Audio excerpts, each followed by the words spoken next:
আসসালামু আলাইকুম, শুভেচ্ছা সবাইকে আরেকটি নতুন ভিডিওতে। প্রিয় ভিউয়ার্স, আমি গত ভিডিওতে বলেছিলাম যে কেন আপনারা মাইক্রোফাইন 360 সফটওয়্যারের কাজ শিখবেন। আপনারা যারা এনজিওতে কাজ করতে চান বা এনজিওতে চাকরি করতে ইচ্ছুক, তাদের জন্য মাইক্রোফাইন 360 সফটওয়্যারটা শেখাটা অনেক গুরুত্বপূর্ণ। কারণ এই সফটওয়্যারটা বাংলাদেশের অসংখ্য এনজিও ব্যবহার করছেন। এখন আপনি যদি সেই এনজিওটাতে চাকরি করতে যান বা চাকরি করতে চান, তাহলে অবশ্যই আপনাকে এটা জানতে হবে। আপনি যখন জানবেন তখন আপনার কাজের জন্য সুবিধা হবে। তো প্রিয় ভিউয়ার্স, কথা না বাড়িয়ে আজকের ভিডিও টিউটোরিয়ালটি আমি শুরু করছি। আজকের ভিডিওতে আমি আপনাদের দেখাবো ড্যাশবোর্ড সম্পর্কে। আমি গত ভিডিওতে জাস্ট আপনাদের একটু ধারণা দিয়েছিলাম এবং কিভাবে লগ ইন করে ঢুকতে হয় সেটা দেখিয়েছি। প্রিয় ভিউয়ার্স, আমি আপনাদেরকে প্রধান কার্যালয় এবং ব্রাঞ্চ লেভেল দুইটা অপশন থেকেই দেখিয়ে দেব। তাহলে আপনারা কম্পেয়ারটা বুঝতে পারবেন এবং আপনাদের একটা স্বচ্ছ ধারণা আসবে। ব্রাঞ্চ লেভেল থেকে কি কাজ করতে হয় এবং প্রধান কার্যালয় থেকে কি কাজ করতে হয়, দুইটা লেভেল থেকে আমি আপনাদের বিষয়গুলো দেখাবো। তো প্রিয় ভিউয়ার্স, আমি আপনাদেরকে বলেছিলাম যে মাইক্রোফাইন 360 সফটওয়্যারটা আমি অলরেডি ঢুকে পড়েছি। আপনারা যে প্রতিষ্ঠানে জব করবেন না কেন, আপনাদের একটা ওয়েবসাইটের লিঙ্ক বা ইউআরএল দিয়ে দিবে এবং আপনাদের ব্রাঞ্চের ইউজার পাসওয়ার্ড, আপনারা সেই ইউজার আইডি পাসওয়ার্ড দিয়ে প্রবেশ করবেন। প্রবেশ করলে আপনাদের এরকম একটা অপশন আসবে। সফটওয়্যারটির দুইটা অপশন, একটা হচ্ছে এমআই স্পার্ট, একটা হচ্ছে এআই স্পার্ট। তো আমরা এমআই স্পার্ট নিয়ে আলোচনা করব। তো এমআই স্পার্টের হচ্ছে মেনুগুলো আমি বলেছিলাম যে এইখানে অনেকগুলো মেনু আছে, যে ড্যাশবোর্ড, অ্যাডমিন, কনফিগ, এমপ্লয়িজ, সমিতি, members, savings, loan, process, reports. এই প্রত্যেকটা মেনুর আন্ডারে আবার অনেকগুলো সাব মেনু আছে। আমরা ধীরে ধীরে প্রত্যেকটা মেনুর আন্ডারে সাব মেনুর কাজ শিখব। তো প্রিয় ভিউয়ার্স, এই কাজগুলো আপনাকে জানতে হলে আমাদের পাশে থাকতে হবে এবং আমাদের চ্যানেলটা সাবস্ক্রাইব করে পাশে থাকবেন। তাহলে আপনারা ধারাবাহিকভাবে ভিডিওগুলো পেয়ে বাসায় বসে এই সফটওয়্যারটার কাজ জানতে পারবেন। এবং আপনারা অবশ্যই এই ভিডিওগুলো শেয়ার করে আপনাদের বন্ধুদের মাঝে, আপনাদের কলিগের মাঝে শেয়ার করে দেবেন, তারা যেন সহজেই এই সফটওয়্যারটার কাজ জানতে পারে। তো প্রিয় ভিউয়ার্স, আজকে আমি এই ড্যাশবোর্ডের সম্পর্কে আলোচনা করব। মূলত ড্যাশবোর্ড অপশনটি হচ্ছে আপনার প্রতিষ্ঠান বা আপনার ব্রাঞ্চের টোটাল ওভারভিউটাকে রিপ্রেজেন্ট করে। তো আমরা যখন ড্যাশবোর্ডটা ওপেন করেছি, আমাদের এখানে কিছু তথ্য আসছে। একটা হচ্ছে ব্রাঞ্চ পারফরমেন্স, তারপর হচ্ছে লোন পারফরমেন্স, আর একটা হচ্ছে সেভিং পারফরমেন্স। আমার যে প্রতিষ্ঠান বা আমার যে ব্রাঞ্চ, সেটার ব্রাঞ্চের পারফরমেন্সটা কি। আমি প্রধান কার্যালয় থেকে বা অ্যাডমিন ইউজার থেকে দেখাচ্ছি। প্রধান কার্যালয়ে আমার ব্রাঞ্চ হচ্ছে 92 ব্রাঞ্চ আছে। আমার সমিতি আছে 4734টি।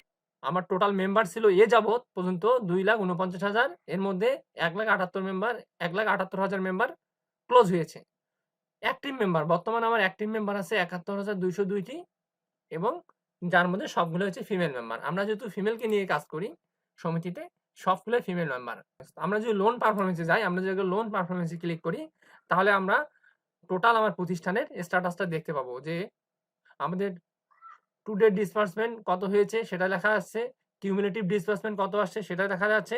আমার টোটাল বরোয়ার হচ্ছে 58,000 টোটাল বরোয়ার আছে। তারপর টোটাল টু ডে ডিউ কত হয়েছে, বর্তমান কারেন্ট আউটস্ট্যান্ডিং আমাদের কত 153 কোটি দেখাচ্ছে, টু ডে রিকভারি কত হয়েছে, কারেন্ট ডিউ কত। তো টোটাল স্ট্যাটাসটা আপনারা এই ড্যাশবোর্ডের মধ্যে পাবেন। সিমিলারলি আমরা যদি সেভিং পারফরমেন্সে যাই, সেভিং পারফরমেন্সেও আমাদের টোটাল ডিপোজিট কত হয়েছে, টোটাল রিফান্ড কত হয়েছে, টোটাল ব্যালেন্স কত আছে, টু ডে ডিপোজিট কত হয়েছে, টু ডে রিফান্ড কত হয়েছে। তো এটা হচ্ছে আমাদের একটা প্রধান কার্যালয়ের পারফরমেন্স। বিষয়টা হচ্ছে যে আমি কিন্তু প্রধান কার্যালয় থেকে দেখাচ্ছি। এখানে আমার 92 ব্রাঞ্চ শো করছে। এখন এখানে একটা বিষয় আছে যে আমার এই তথ্যটা আপডেট হয়েছে কখন, এটা একটা গুরুত্বপূর্ণ বিষয়। আপনার হয়তো ম্যানুয়ালের সাথে নাও মিলতে পারে কিছুটা, কারণ এটার মাইক্রো 360 সফটওয়্যারটা একটি সার্টেন টাইম পর আপডেট হয়। আপনার ডান পাশে লাস্ট আপডেট দেখবেন যে এই তথ্যটা দেখাচ্ছে হচ্ছে আপডেট হয়েছে 28/1/2022 সালে, মানে আজকে 28 তারিখের 1:27 এটা লাস্ট আপডেট হয়েছে। এই তথ্যটা আসতেছে তো আমার যে 92 ব্রাঞ্চ থেকেই তো তথ্যটা আসতেছে, তাই না? তো হয়তো অনেক কিছু ব্রাঞ্চ নাও কাজ করতে পারে, এখনো দিনের কাজ না শেষ করতে পারে। আমরা যেহেতু 28 তারিখে আছি, তো সেক্ষেত্রে কিছুটা আপনার তথ্য প্রপার নাও পেতে পারেন, যেহেতু এখানে 92 ব্রাঞ্চের তথ্য আসতেছে। এখন নিচে কিছু গ্রাফ আছে, আপনি ইচ্ছা করলে এখানে আপনার ব্রাঞ্চ ওয়াইজ দেখতে পারেন। আপনার এখানে চার্ট আর কি, আপনার 6 month wise, 4 month wise, 6 month wise এভাবে আপনারা দেখতে পারেন।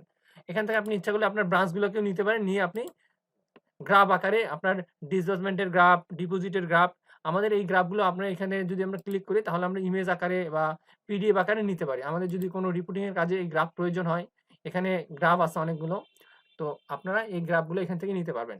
এইখানে একটা অপশন আছে, সেটা গুরুত্বপূর্ণ আছে ব্রাঞ্চ স্ট্যাটাস। আপনি যখন প্রধান কার্যালয় থেকে কাজ করছেন, আপনার প্রতিনিয়ত আপনার ব্রাঞ্চকে আপনাকে মনিটর করতে হচ্ছে যে আপনার ব্রাঞ্চগুলো কি পর্যায়ে আছে, তারা কাজ শেষ করতে পেরেছে কিনা বা তাদের কাজের কি অবস্থা, তো আপনাদের প্রধান কার্যালয় থেকে মনিটরিং করতে হবে। তো প্রিয় ভিউয়ার্স, আমি দেখি আমার এখানে 92 ব্রাঞ্চের বর্তমান কি অবস্থা। আমি যখন এখানে মোড়ে ক্লিক করব তখন আমার 92 ব্রাঞ্চ ওপেন হয়ে যাবে।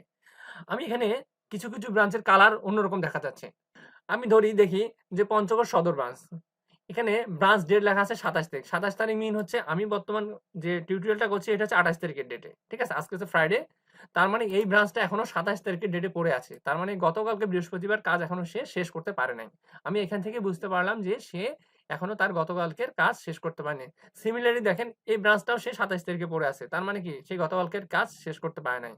আবার অন্যদিকে দেখেন যে এই ব্রাঞ্চগুলো 30 তারিখ চলে এসেছে। তার মানে হচ্ছে আমাদের শনিবার হচ্ছে অফ ডে। আমাদের রবিবারে কালেকশন হবে। শুক্র শনি যেহেতু বন্ধ, তাহলে আমাদের রবিবারে একদিন যে পাস দেখাচ্ছে 30 তারিখে চলে আসছে। তার মানে এই ব্রাঞ্চগুলো যেগুলা ইয়েলো মার্ক দেখাচ্ছে সেগুলো 30 তারিখ চলে এসেছে। তার মানে তারা গতকালকের কাজ শেষ করেছে। আবার দেখেন এই যে এই ব্রাঞ্চটা এখনো 27 তারিখ পড়ে আছে। তো এখন আপনি এইভাবে মনিটরিং করতে পারেন যে আপনার কোন ব্রাঞ্চগুলো এখনো কাজ শেষ করেনি। আপনারা সেই ব্রাঞ্চগুলোকে ফলো আপ করতে পারেন যে আপনারা কেন এখনো কাজ শেষ করতে পারেননি। তো এটা একটা গুরুত্বপূর্ণ বিষয়। সিমিলারলি আপনার নিচে আবার এট এ গ্লান্স একটা তথ্য দেখতে পারেন এখানে। সিমিলারলি দেখাচ্ছে যে লোন স্থিতি, ব্রাঞ্চ সবকিছু এখানে দেখা যাবে। আমরা যদি হেডিং এ দেখি যে আমার হচ্ছে start date, branch date, member, saving balance, drawer, disbursement, today due, overdue, current due এবং টোটাল আউটস্ট্যান্ডিং। এই সবগুলোর একটা এট এ গ্লান্স আপনি নিচে দেখতে পারবেন। সবগুলাই শো করছে। তো প্রিয় ভিউয়ার্স, আমি ড্যাশবোর্ড সম্পর্কে আপনাদেরকে একটা ধারণা দিলাম যে ড্যাশবোর্ডে মূলত কি জিনিসগুলো থাকে। এই কাজটা যখন আপনি ব্রাঞ্চ লেভেল থেকে দেখবেন তখন কি দেখায়। আমি এখানে আরেকটা ব্রাউজারে ব্রাঞ্চ লেভেল একটা ওপেন করে রেখেছি। দেখেন একটা ব্রাঞ্চ ওপেন করেছি। এখানে দেখেন যে ব্রাঞ্চ পারফরমেন্স দেখা যাচ্ছে একটা ব্রাঞ্চ, সমিতি তার 48টা, টোটাল অ্যাক্টিভ মেম্বার হচ্ছে 676টা। একইভাবে আপনার লোন পারফরমেন্স দেখতে পারেন। তার লোন পারফরমেন্স দেখা যাচ্ছে disbursement, cumulative disbursement, today dues, total borrower সবগুলো স্ট্যাটাসে এখানে দেখাচ্ছে। এভাবে আপনি সেভিং পারফরমেন্সও দেখতে পান। তো এটা হচ্ছে একটা ব্রাঞ্চ ইউজার। যারা ব্রাঞ্চ লেভেলে কাজ করবেন তারা তাদের স্ট্যাটাসটা এইভাবে আপনি দেখতে পাবেন এই ড্যাশবোর্ডের সাহায্যে। সচরাচর আমি দুইভাবেই দেখিয়ে দিলাম যে ড্যাশবোর্ডে সচরাচর কি তথ্যগুলা থাকে। তো আপনারা ইচ্ছা করলে এই ড্যাশবোর্ড দিয়ে আপনারা প্রথমত একটা প্রতিষ্ঠানের টোটাল স্ট্যাটাসটা জানতে পারেন এবং এখান থেকে আপনারা অনেক কিছু তথ্য নিতে পারেন। তো প্রিয় ভিউয়ার্স, আজকে আমি ড্যাশবোর্ড সম্পর্কে আলোচনা করলাম। আগামী ভিডিওতে আমি অ্যাডমিন সম্পর্কে আলোচনা করব। অ্যাডমিনের মধ্যে কি আছে? অ্যাডমিনের মধ্যে কি কাজগুলো হয়, ঠিক আছে? সেগুলো আমি আপনাদেরকে দেখাবো। তো প্রিয় ভিউয়ার্স, যদি আপনাদের ভিডিওটি ভালো লেগে থাকে তো অবশ্যই ভিডিওটি আপনাদের বন্ধুদের মাঝে, কলিগদের মাঝে শেয়ার করবেন এবং আপনারা আমাদের চ্যানেলটি সাবস্ক্রাইব করে পাশে থাকবেন। আমরা যেন সুন্দরভাবে ভিডিও আকারে টিউটোরিয়ালগুলো করতে পারি। অ্যাকচুয়ালি এটি একটা অনেক বড় সফটওয়্যার। এখানে প্রায় 170টি অলমোস্ট মডিউল রয়েছে। তো আমি স্টেপ বাই স্টেপ এই ভিডিওগুলো করব। আপনারা সবাই আমার পাশে থাকবেন। তো আজকের ভিডিও এতটুকুই। ধন্যবাদ সবাইকে। আসসালামু আলাইকুম।